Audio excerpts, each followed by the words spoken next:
अभी शाम के वक्त मैं शिव मंदिर में आया हुआ हूँ और हमारे मित्र गौरव नेगी जो कि यहीं रहते हैं, उन्होंने मुझे सूचना दी है कि एक बच्चा जिसे कि हम रतनपुर क्षेत्र से लाए थे और लगभग 15-16 दिनों से इसका हम उपचार करवा रहे थे, तो इसका गोलोकवास हो चुका है। आप ये देख सकते हैं, इसके पाँव में जो है पस बन जा रहा था और इसकी हमने रिपोर्ट जो है रुद्रपुर भेज रखी थी। हालांकि रिपोर्ट आने से पहले ही इसका गोलोकवास हो चुका है। इसका जो ये पाँव था ये पूरी तरीके से सड़ चुका था और यहाँ तक लगातार इसमें रोज पस बन रहा था। और दूसरा बछड़ा ये है और बड़ा दुर्भाग्य है कि यहाँ पर रिपोर्ट इनकी नहीं आ पाई। लगभग 1 सप्ताह हो चुका है और इसके परीक्षण के लिए गया था सैंपल। इस बछड़े के जो छोटा सा बछड़ा है इसके पाँव में भी पानी बन जा रहा है और इस बछिया के पस बन जा रहा था, तो इसका गोलोकवास हो गया है। आज सुबह इसका जैसे मैंने टेम्परेचर नापा था तो इसका टेम्परेचर डाउन हो रहा था और यही होता है, ये एक्सीडेंट होता है, उसके बाद इनका टेम्परेचर डाउन होने लगता है और धीरे धीरे फिर इनका गोलोकवास हो जाता है। अब तक क्षेत्र में लगभग ये 23वीं गाय मर चुकी है और अभी इस बछड़े का भी पता नहीं है क्या होगा। तो अब जेसीबी की व्यवस्था करवाते हैं और इसका दफन करवाते हैं।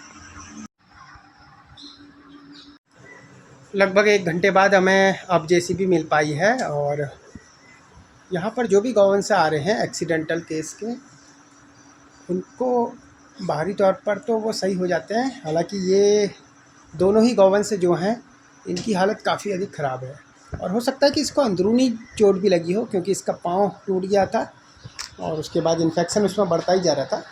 लेकिन अब उसकी भी हालत चिंताजनक है और रिपोर्ट के बाद ही उसका जो है उपचार हो पाएगा। लेकिन आप देख सकते हैं कि 2-3 दिन से ये भी ढीला है।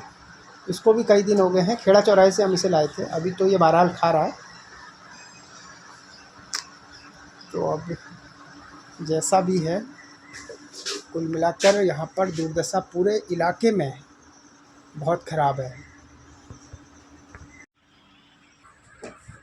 आप देख सकते हैं कि हमारे पास सारे इंजेक्शन रखे हुए हैं। ये DCR रखा हुआ है, ये मॉक्सल इंजेक्शन रखा है और ये देख सकते हैं आप एंड्रो रखा हुआ है और इसके अलावा हमारे पास ऑक्सीटेट्रासाइक्लिन भी रखा हुआ है। साथ ही हमारे पास आप ये नीचे देखते हैं सेफ्टीफुर सोडियम का भी इंजेक्शन रखा है। लेकिन हम इस बच्चिया का जो है उपचार नहीं करवा पाए क्योंकि हमारे पास रिपोर्ट नहीं आ पाई थी और बगैर रिपोर्ट के इसको इंजेक्शन काम नहीं कर रहे थे। हमने हालांकि DCR दिए थे इसको, लेकिन उसके बाद लैब में भेज दी गई थी इसकी रिपोर्ट।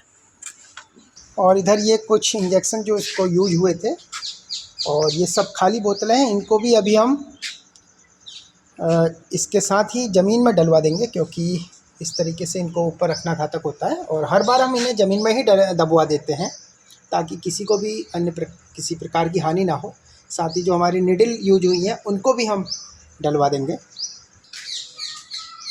और आज विशाल जी नहीं है तो मैंने अपने मित्र गौरव नेगी को बुला रखा है, वो अब से कुछ देर में यहाँ पे पहुँचने वाला है।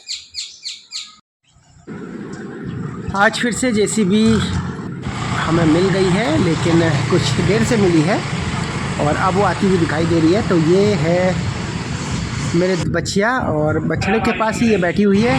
गौरव नेगी भी यहाँ पर आ गए हैं और इसको अब हम जंगल तरफ ले जाके दफन करवा देंगे। लेकिन स्थितियाँ काफ़ी अधिक ख़राब हो चुकी हैं क्षेत्र में। साथ ही जो दवाइयाँ हैं अब उनकी खाली शीशियाँ, उन्हें भी हम गड्ढे में ही दबा देंगे। निडल और खाली शीशियाँ जो हैं